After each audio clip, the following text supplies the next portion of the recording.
ఈరోజు కథ దెయ్యం బాలుడు. పూర్వం పాతాళమెరక అనే గ్రామంలో రంగయ్య, రంగమ్మ అనే దంపతులు ఉండేవారు. వారు సంతానం కోసం అనేక పుణ్యక్షేత్రాలు దర్శించినా సంతానం కలగలేదు. ఒకనాటి రాత్రి వారిద్దరూ తమ గ్రామం బయలుదేరగా పొలిమేరలో శ్మశానం వద్ద ఒక మర్రి చెట్టు ప్రక్కగా పొదల్లో చంటి పిల్లవాని ఏడుపు వినబడింది. ఆ దంపతులు ఆశ్చర్యపోతూ ఆ పొదల్లో పసిబిడ్డను బయటికి తీసి నివ్వెరపోయారు. ఆ పసిబిడ్డ మానవ బాలుడు కాదు. ఈ దెయ్యం బాలుణ్ణి ఇక్కడనే వదిలిపోదామా అని రంగయ్య అనగా అందులకు రంగమ్మ, ఈ దెయ్యం బాలుడు ఆ దేవుడు ఇచ్చిన బిడ్డగా భావించి పెంచుకుందాం అని రంగమ్మ బ్రతిమాలింది. అందుకు రంగయ్య అంగీకరించి దెయ్యం బాలుని ఎత్తుకున్న ఆ దంపతులు తమ గ్రామంలోకి వెళ్ళారు.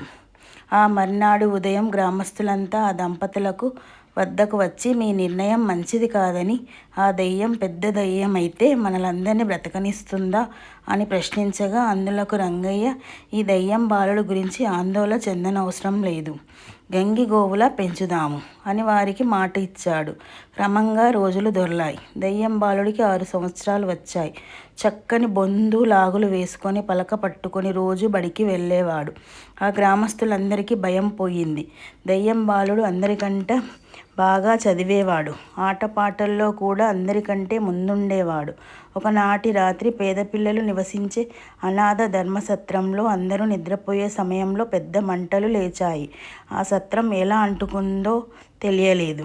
అది తెలిసిన దెయ్యం బాలుడు పరిగెత్తుకుంటూ మంటల్లోకి దూకి లోపల గల చాలామంది పిల్లల్ని బయటకి విసిరి కాపాడాడు. చివరికి దెయ్యం బాలుడు శరీరం నల్లగా మారిపోయి బయటికి వచ్చాడు. రంగయ్య, రంగమ్మ తమ బిడ్డను చూసి గొల్లుమని విలపించారు. కానీ అకస్మాత్తుగా ఆ దెయ్యం బాలుడు అందమైన తేజస్సుతో ఒక నాగబాలుడిగా మారిపోయాడు. అందరూ ఆశ్చర్యపోయారు. ఆకాశంలో నుండి దేవతలు ఆ బాలునిపై పూలవర్షం కురిపించారు. ఓ ప్రేమమూర్తులారా, ఒక శాపం వలన ఈ బాలుడు దెయ్యం బాలుడుగా మారాడు. నిజానికి ఇతడు నాగబాలుడు. మంటల్లో కాలితే అతని శాపం పోతుందని అతని జాతకంలో ఉంది అని ఆకాశవాణి పలికింది.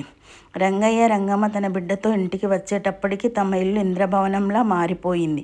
అనేక సిరి సంపదలు ఆ భవనంలో వారికి లభించాయి. ఆ దంపతులు ఆనందంతో దెయ్యం బాలుడి పేరు మార్చేసి తమ బిడ్డ పేరు నాగేంద్ర కుమార్గా పెట్టుకున్నారు. ఒకనాడు నాగలోకం నుండి పుష్పక విమానం వచ్చింది. అమ్మా, మా లోకంలో కొన్నాళ్ళుండి భూలోకం వద్దాము అని నాగేంద్ర కుమార్ పలకగా అందులకు రంగయ్య, రంగమ్మలు అంగీకరించారు. ఆ విధంగా కొన్నాళ్ళు నాగలోకంలో, కొన్నాళ్ళు భూలోకంలో కాపురం చేయసాగారు. ఇంతకు నాగేంద్ర కుమార్ నాగబాలుడా, మానవ బాలుడా ఇప్పటికీ అంతు చిక్కలేదు. కథ సమాప్తం. Thank you.